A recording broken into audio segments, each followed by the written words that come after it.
ভাইয়ের, সাংবাদিক ভাইয়ের, আসসালামু আলাইকুম। আমরা আজকে আপনাদেরকে যে বিষয় নিয়ে ব্রিফ করতে আসছি সেটা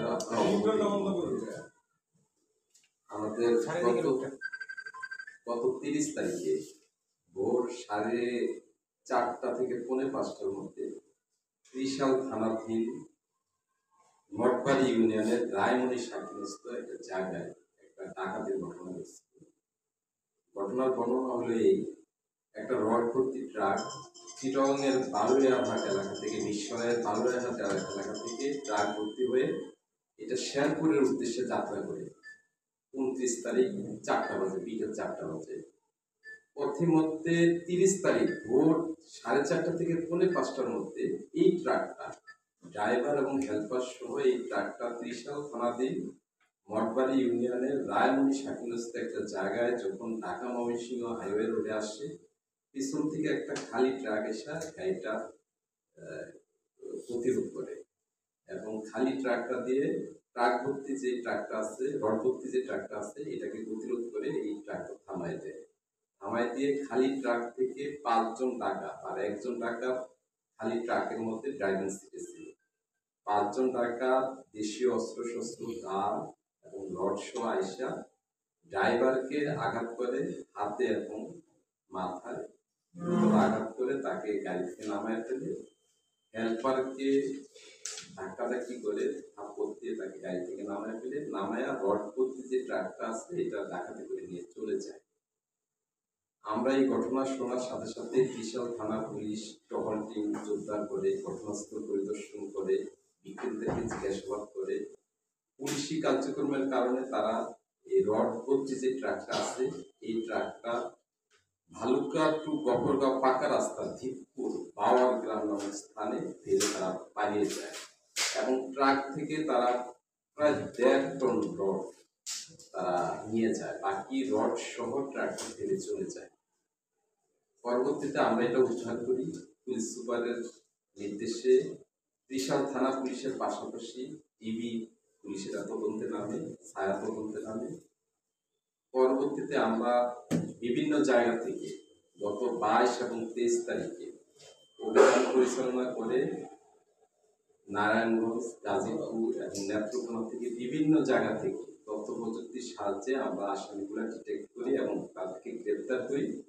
গ্রেপ্তার করার পর তারা ঘটনায় তারা সম্পৃক্ত মর্মে জানাইছে এবং তাদের জবানবন্দির মধ্যে, তাদের গ্রেপ্তারকৃত আসামিদের স্বীকারোক্তির মধ্যে আমরা যে ট্রাকটা ব্যবহার করা হয়েছিল, খালি ট্রাকটা এই ডাকাতির কাজে, এই ট্রাকটা আমরা জব্দ করি। পাশাপাশি যে মালামালগুলো লুণ্ঠিত হয়েছিল এই মালামালগুলো যে দোকানে বিক্রি করা হয়েছে এই দোকানদারকে আমরা গ্রেপ্তার করি এবং দোকানদার স্বীকার করছে যে সে এই ডাকাতির মালামাল জেনেও সে এই মালামালগুলো সস্তা পেয়ে সে এটা ক্রয় করছে।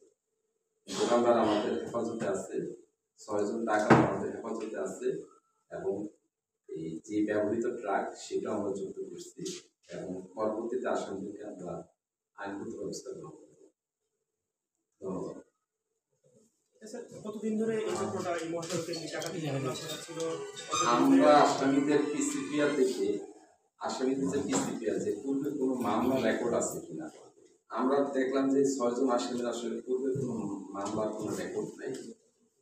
এরা আমাদেরকে স্বীকার করছে যে মহাসড়কে এরা এই ট্রাক ব্যবহার করে, খালি ট্রাক ব্যবহার করে তারা পণ্যবাহী ট্রাক লুণ্ঠনের কার্যক্রম, মানে তাদের মোটিভটা হলো খালি ট্রাক দিয়ে পণ্যবাহী ট্রাক তারা গতিরোধ করে, এই পণ্যবাহী ট্রাক তারা ডাকাতি করে, লুণ্ঠন করে, এমন তথ্য আমাদেরকে জানাইছে।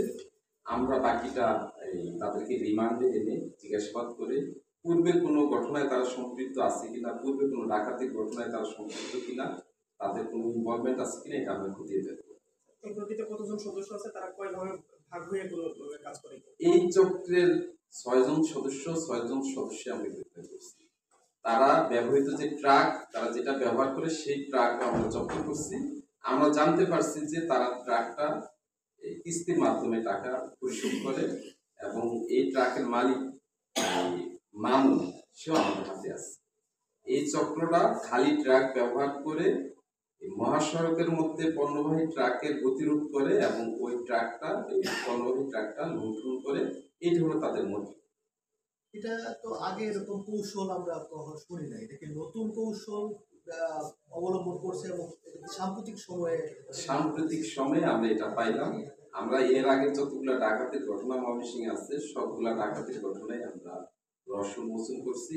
কিন্তু খালি ট্রাক দিয়ে পণ্যবাহী ট্রাকের প্রতিরোধ করে পণ্যবাহী ট্রাক লুণ্ঠনের ঘটনা এটা এখন প্রথম, এই আমরা প্রথম দেখলাম এবং এই চক্রের সব সদস্যই আমাদের হাতে আছে। আমরা তাদেরকে গ্রেপ্তার করছি এবং তাদেরকে আইনগত ব্যবস্থা গ্রহণ করা হবে, এটা প্রক্রিয়াধীন আছে।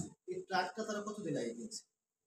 এই ট্রাকটা মামুন নামক এক যে ডাকাত আছে উনি কিস্তির মাধ্যমে ট্রাকটা, যেহেতু কিস্তি একটা লম্বা প্রসিডিওর যে মাসে মাসে টাকা জমা দেয়, এখনো 4 লক্ষ টাকা এই কিস্তি বাবদ পাওনা আছে কোম্পানি এই ট্রাকের। তার মানে 7-8 মাস এরকম সময়ের মধ্যে।